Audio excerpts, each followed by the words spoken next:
Welcome to the motherfucking relay. We're covering today's top boxing news. Okay, we'll start with this. Boxing insider Rick Lacier took to his social media and stated, "Good morning. Was not on here yesterday, not because of any statements I have made, but a family member had a medical episode, which is now righted and thankfully back to normal. Canelo announced he's fighting an American. Canelo is obligated contractually to fight for PBC for May 4th and the September fight, but PBC is also obligated to guarantee Canelo his money, which is a guaranteed $35 million per fight. The only way that can be done is through a guarantor and or an escrow account. If that escrow account was funded as of yesterday, Canelo would have had a lot more to announce. But Canelo gave the PBC an extension on that escrow funding. Let's see if the funding for the escrow account happens. Hold off with your insults till we see those results within the next 2 weeks. The clock is ticking. And thank you." What's that all about? Yesterday, after Canelo Alvarez made his announcement and didn't announce that he would be leaving the PBC, a lot of Haymanites got really upset at Rick Lacier, started laying into him, saying he's full of shit, his sources are bogus, and he doesn't know what he's talking about. Remember what he said. He said, "Don't be surprised if Canelo doesn't fight on May 4th, and when he does fight, it won't be against Charlo. The severity of the PBC's financial problems are the cause of those issues. Don't be surprised if it's Munguia and then Terence Crawford." So when Canelo Alvarez said yesterday that his next fight isn't going to be a Mexican, It's not going to be against a Mexican fighter, that immediately ruled out Jaime Munguia, who Rick said he would be fighting. but two things can be true at the same time. Just because he's not fighting Jaime next doesn't mean he might not fight him later on, say in September. What Canelo did say is that his next opponent would be from America. It would be an American. Most interpreted this as confirmation that he would be fighting Charlo, which we talked about. But Charlo has now declared that he's not had any talks about fighting Canelo Alvarez next on May 4th. I haven't even talked to Al Heyman since I last fought. So everybody that keeps talking about you're about to fight Canelo ain't no confirmation. So Rick's sources might have been onto something. Well, it's what I told you yesterday. Nothing that Canelo Alvarez said disproved what Rick Lacier was saying. Nothing. And the announcement itself was more about the TV rights to his fights south of the border remaining free on Boxeo Azteca. Nothing that he said confirmed or denied what Rick Lacier was saying. It's still in the air. So do you think that all those people that were bashing Rick Lacier yesterday and today, do you think they're going to apologize to him? No. These are childish and stupid people, petulant people, mediocre people. I don't understand. There were people out there who actually got offended that Rick suggested Canelo might leave Al Heyman, leave the PBC, leave Amazon Prime as a result of Al Heyman not being able to hold up his end of the bargain. There were people who got upset by this, got offended. Why would they get upset by that? Why would they get offended? Because they have a personal stake in Al Heyman's success. What? For whatever reason, they have a personal stake in his success and the success of the PBC, even when things aren't looking good. No fights in January, no fights in February. One fight in March, but it's a pay-per-view. While anyone from Matchroom to Top Rank to Boxer to Golden Boy have comprehensive schedules of fights already rolled out from the month of January into March. The PBC only has one show. One show 3 months into the year. That's not good. This time last year, they had about 5 shows from January into March. The year before that, they did about 6 shows, whereas this year, they're only doing 1. Why is that not good? Because it shows they're operating at a much reduced capacity. They don't have as many resources as they did before. They don't have as much money, which is why they're only doing 1 show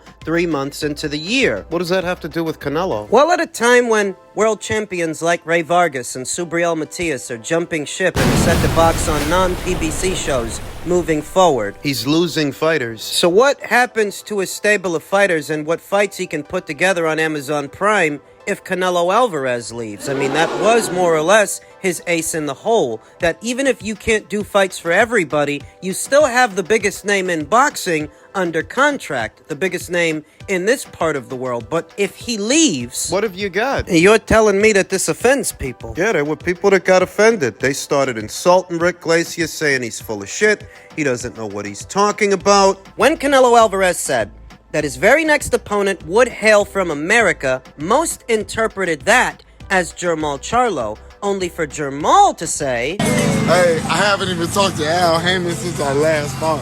So everybody else keeps talking about, "Oh, you about to fight Canelo, this and that." I ain't got it ain't no confirmation. I'm in an island somewhere. Stupid ass boy. Come on, man. Yeah, chill out.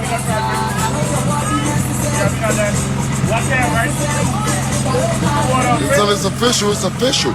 most took it as confirmation that Canelo would be fighting Jermall when he said he would be fighting an American. Jermall is saying there is no confirmation. He hasn't spoken to Al Heyman since last year. So what does that mean? It means the Heymanites jumped the gun. It means we don't yet know if Rick Glacier's sources were right or wrong, but this lends credence to the notion that Canelo might not fight him. Might not fight Jermall. Because Jermall says he hasn't heard anything about it, he hasn't spoken to Al Heyman, so maybe Canelo fights someone else. And I'm hoping that he does. I'm hoping it's either Terence Crawford or David Benavidez, because David is not a Mexican national. He's not Mexican. He's American. He was born in Arizona. And this whole thing about Al Heyman? There are some very strange people out there who have a stake in Al Heyman's success, the success of the PBC, Heymanites, tribalists, whatever you want to call them. Losers. Losers who live vicariously through athletes and people in boxing. In this instance,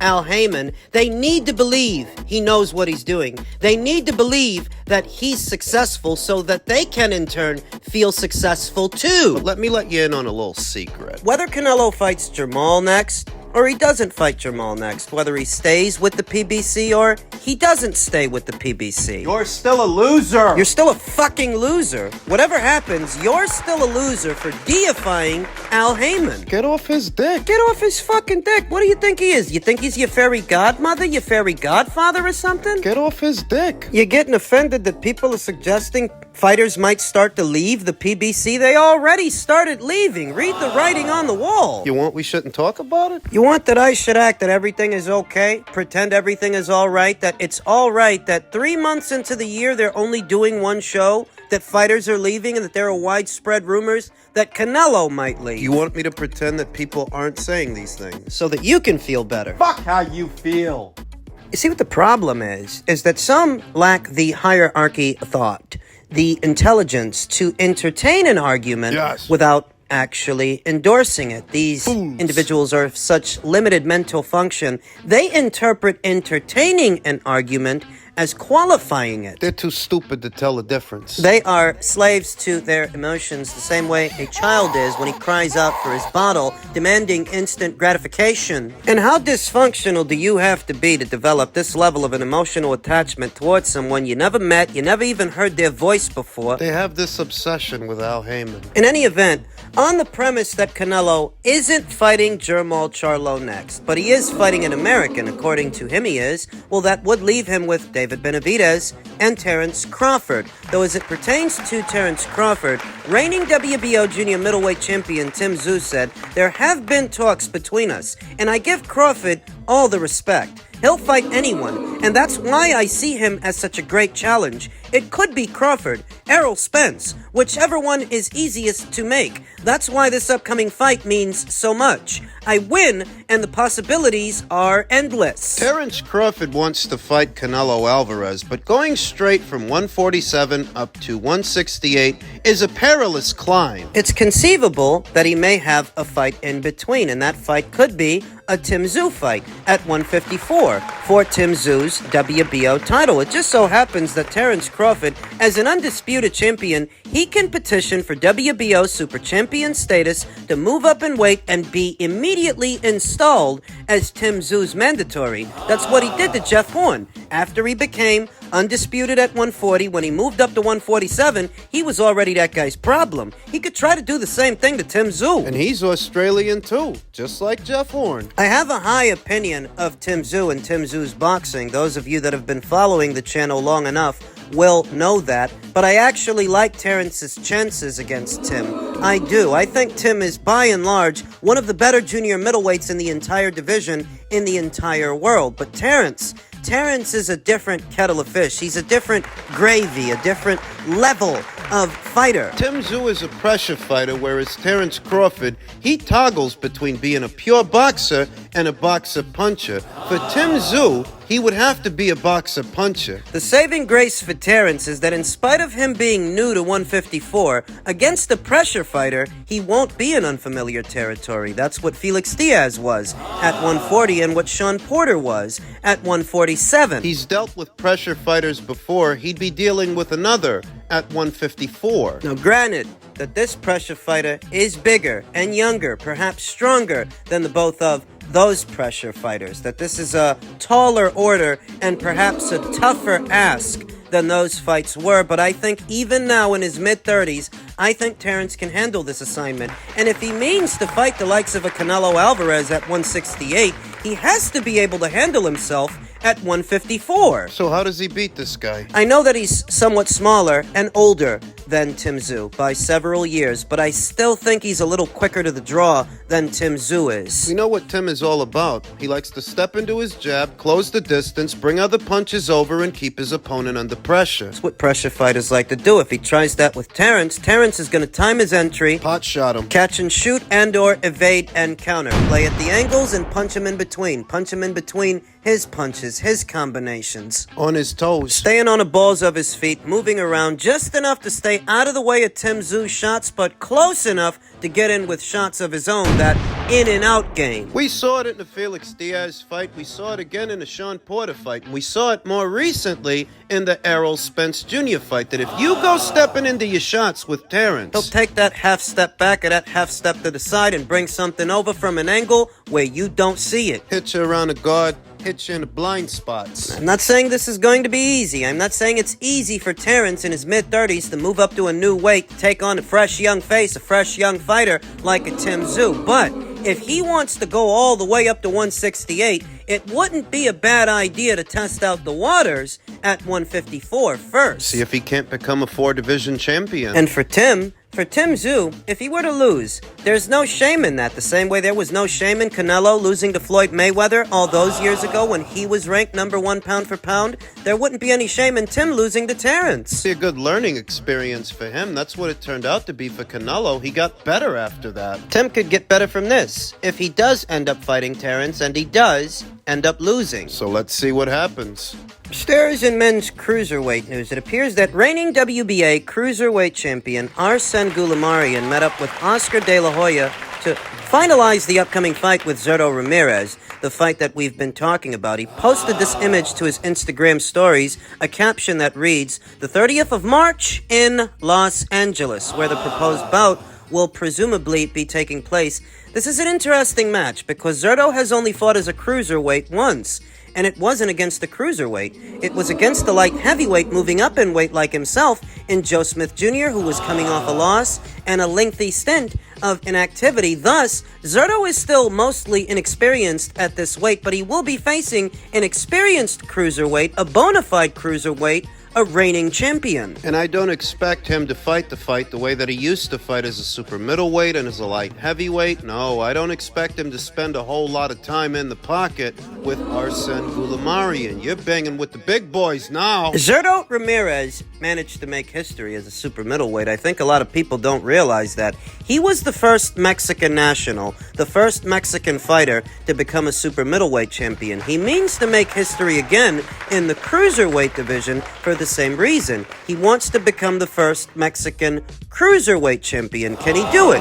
Well, I don't expect that he's going to spend a lot of time in the pocket while he tries. He didn't do that in his last fight with Joe Smith Jr. With Joe, he broke character. In the Joe Smith Jr. fight, you saw a lot of uncharacteristic movement from Zurdo Ramirez. He's trying to add new skills and new tools to his repertoire, where at 168 and 175, he was a mid-range to inside pressure fighter, volume puncher. With Joe, he wanted to move around a bit. He wanted to create space. It'll be the same with Arsen Goulemarian, likely because Zurdo knows these are really big guys that are not that far removed from heavyweights, thus trying to bang them out in the booth. Most of Zurdo's experience as a fighter is down there at super middleweight and light heavyweight. These guys you're fighting, you can't hope to beat them all through strength of arms, strength at all. Guys at cruiser are used to fighting guys Zurdo's size and bigger, whereas Zurdo's accustomed to being the big one. He's accustomed to being the bigger guy in the ring. Because Arsene Goulemarian is a mid-range to inside guy, a brawler, and because we saw Zurdo use a lot of movement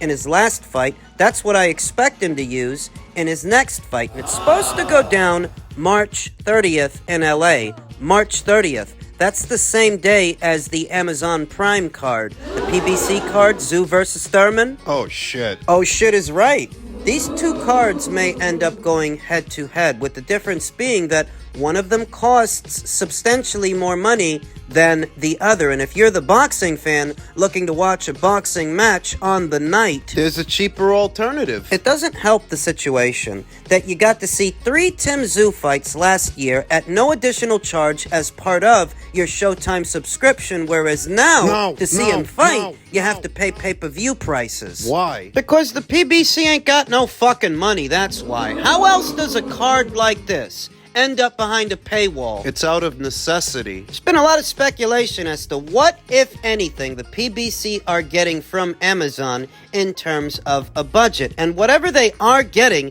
it must not be a lot, because a fight like this really shouldn't be behind a paywall. This is one of those fights you should give away. What's supposed to make this a better fight than the Tony Harrison fight, or the Carlos Ocampo fight, the Brian Mendoza fight? What's supposed to make this better than that? Because you didn't have to pay extra for that, but you do for this. Now you have to go head-to-head with a Golden Boy Promotions show happening that same night in LA. But they're not charging extra, and you are. As a main event, Zurdo versus Goulemarian is more intriguing than Tszyu versus Thurman. Just those two main events, not counting the undercard. I'll admit that I don't mind the undercard for Tszyu versus Thurman. It's all right. But how many people are going to actually pay to see it? And when this card is officially announced, the Golden Boy Promotions show, what's that going to do to the buy rate?